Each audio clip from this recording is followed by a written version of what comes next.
My name is Clara, and I'll never forget that night. The restaurant glowed with chandeliers, laughter bouncing off marble walls. Waiters circled with champagne flutes while cameras flashed on my sister. Kate was radiant, of course, draped in silk, dripping with praise. Then Mom rose, glass in hand, eyes sparkling with pride. To Kate, she declared, "The daughter I'm truly proud of." Applause erupted, forks clinking, relatives beaming at the golden child. I sat frozen, my smile carved thin, hands trembling under the table. When dessert arrived, a waiter slid a leather folder toward me. The bill, nearly $2,000, stared back like a slap. My name is Clara, and I'll never forget that night. The restaurant glowed with chandeliers, laughter bouncing off marble walls. Waiters circled with champagne flutes while cameras flashed on my sister. Kate was radiant, of course, draped in silk, dripping with praise. Then Mom rose, glass in hand, eyes sparkling with pride. To Kate, she declared, "The daughter I'm truly proud of." Applause erupted, forks clinking, relatives beaming at the golden child. I sat frozen, my smile carved thin, hands trembling under the table.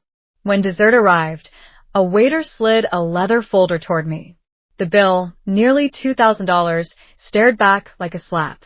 Mom leaned closer, her voice a dagger. "Go on, Clara. Pay it."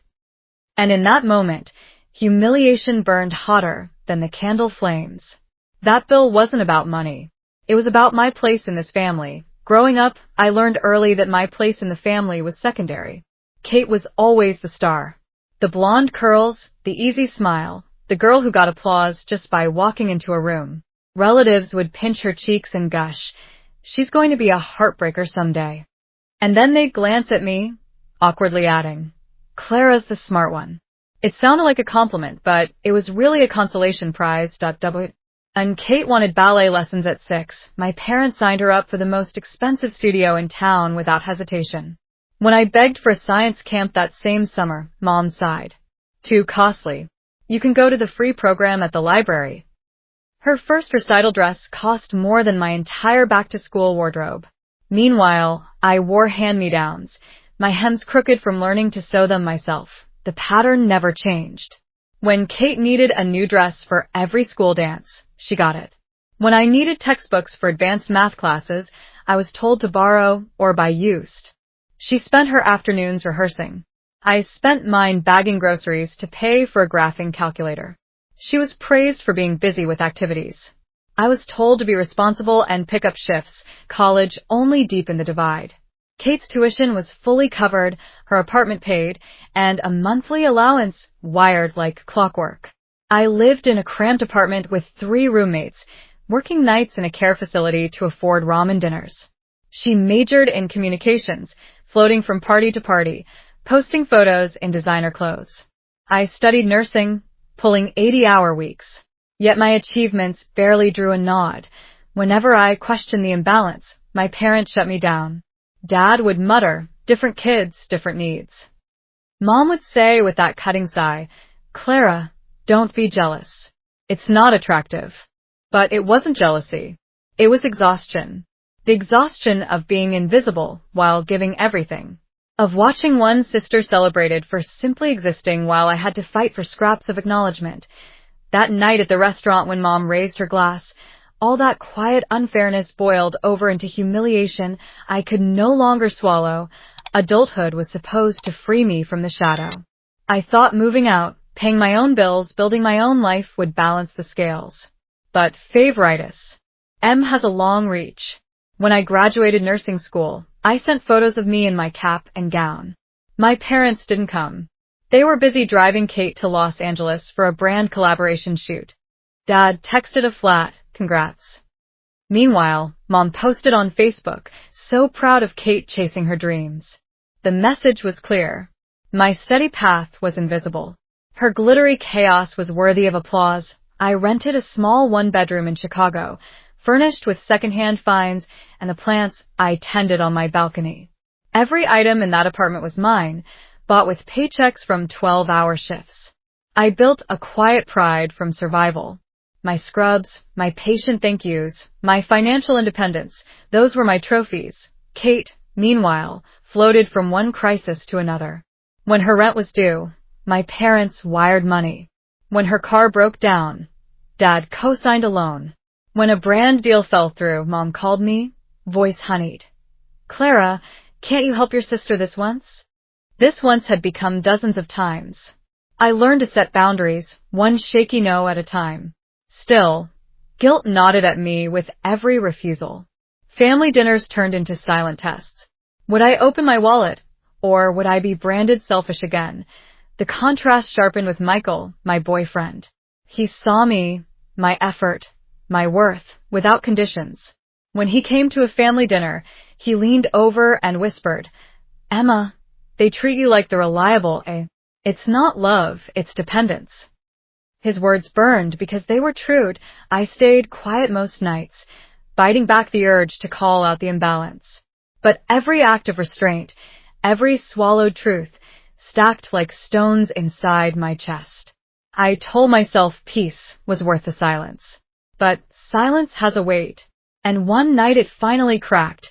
And it cracked not in private, but at a crowded restaurant with my mother holding a glass in the air. The private room glittered, chandeliers throwing gold across white linen.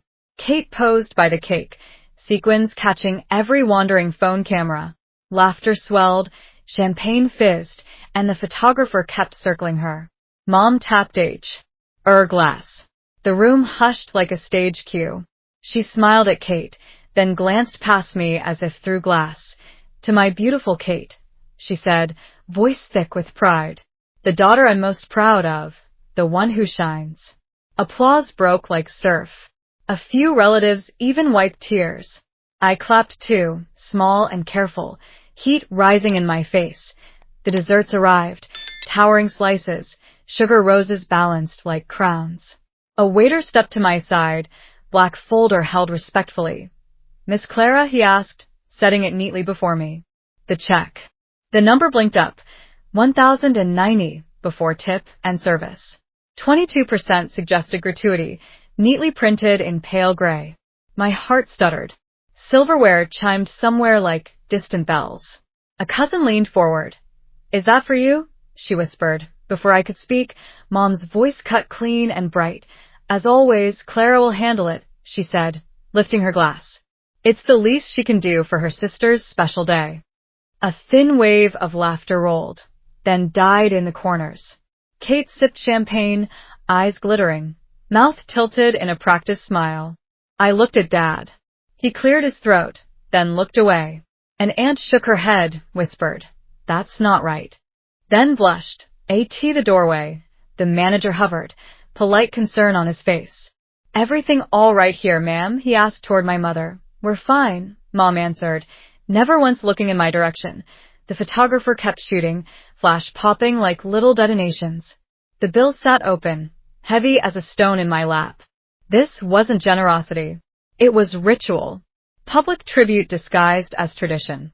My humiliation had been itemized, taxed, and totaled in ink. I pushed the dessert back. Sweetness couldn't fix the taste. Heat climbed my neck, a slow burn turning into wildfire. If they wanted a scene, they were about to get one. Because that bill wasn't just money. It was my place price that I stood palm. As steady, voice surprising even me with calm. The room tightened, napkins frozen halfway between plates and mouths. If Kate is your pride, let your pride pay tonight. Dad cleared his throat. Sweetheart, don't make a scene over money. This isn't money. It's math. Years of subtraction from me alone. Add up the dresses, lessons, allowances, rescues. Then compare receipts yourself. Kate lowered her glass, eyes glittering. Why are you being cruel? Asking for fairness isn't cruelty. Paying to be diminished is abuse. Mom's chair scraped. We raised you. You owe this family respect. Respect goes both ways. Tonight, mine arrived itemized and assigned publicly. The manager hovered again. Would you like separate checks instead? Mom waved him off. She'll pay. We're celebrating our star night. I took my wallet, laid cash for my seltzer, tip, and tax. This covers what I ordered, and a generous gratuity for service. I closed the folder, slid it gently toward my mother instead. A cousin whispered, "Good for her," before staring hard at bread. Kate's smile faltered. "You're ruining my night. It's my birthday. Be gracious." "Your night was built on me. That's the actual problem. For years." "Dad, try it again. Let's talk calmly. Don't escalate this, please. Tonight." Calm meant silence. Silence kept me paying, nodding, disappearing for years. I turned to Kate. "You're talented, but talent isn't entitlement either. If you want the crown, wear the cost as well from now." Mom hissed. "Ungrateful." The word snapped like a brittle twig tonight. Gratitude without boundaries is servitude. "I'm done performing obedience for you." The photographer lowered his camera, eyes wide, flash finally resting at last. The manager nodded slightly. "We can split this 3 ways instead." "No," I said. "Charge them. I am not paying for this." Or, "Run the card labeled family pride, please, for once." A few relatives snorted, then hid behind napkins and glasses quickly. Kate whispered, "Clara, please don't do this here." "Not now to me." "I am doing this because you did it publicly to me." I breathed, studying the shake that wanted to betray me out loud. "Here's what change is effective immediately," I said, "clear, measured, and final tonight. No more surprise bills. No more secondhand love. No exceptions from me. Respect is the price of admission. Without it, doors close for good." I set the folder upright like a tiny headstone waiting for them. Then I turned, walked past the cake, and kept walking straight out. Behind me, chairs scraped, voices collided, cutlery chimed like alarms all around. Outside, the night air felt honest, cold, absolutely necessary tonight. I exhaled. I won't buy love. I'll buy my peace from now. But inside, the story wasn't over. Not for them or me. Quite yet, I walked until the city swallowed the restaurant's noise. Cold air steadied me, sharper than champagne and applause. Not the quiet one anymore. Not the designated pair. Morning brought messages stacked like plates after a banquet. Dad called first, voice low. He should have said something. I said, "Try again," but with actions, not speeches. Kate texted next. "Sorry, I didn't know it felt humiliating." I answered, "Then learn pride that costs others isn't worth celebrating." Mom sent silence, then a single line. "You embarrassed me." Respect is the price of admission. Guilt is no currency. Did I booked therapy, circled sessions like stitches closing a wound. Truthfully, I was learning the difference between lonely and peaceful. Weeks passed. Boundaries stayed. Invitations arrived with careful wording. I replied kindly, clearly, "I'll come if terms are respectful." No surprise bills, no public digs, no golden child performances. If those conditions cracked, I would stand up and leave. Dad met me for coffee, hands folded, apology steady. I believed him because he asked how to change. "Start by noticing," I said. "Then say something UT loud." Kate visited without cameras, hair undone, voice softer than usual. She admitted the spotlight hid costs she never had to pay. We planned smaller birthdays, shared receipts, split checks without dramatics. Mom hovered at the edge, orbiting her habits like gravity. Maybe she'll step closer. Maybe she won't. I can wait. Why life isn't a payment plan for someone else's narrative. If you've lived under favoritism disguised as love, I see you. You can love family and still refuse unfair terms. Boundaries aren't revenge. They're instructions for healthy relationships. Have you faced this? Tell me in the comments below. If you've been through it, you're not alone. Ever. Subscribe for more true stories of courage, boundaries, and becoming.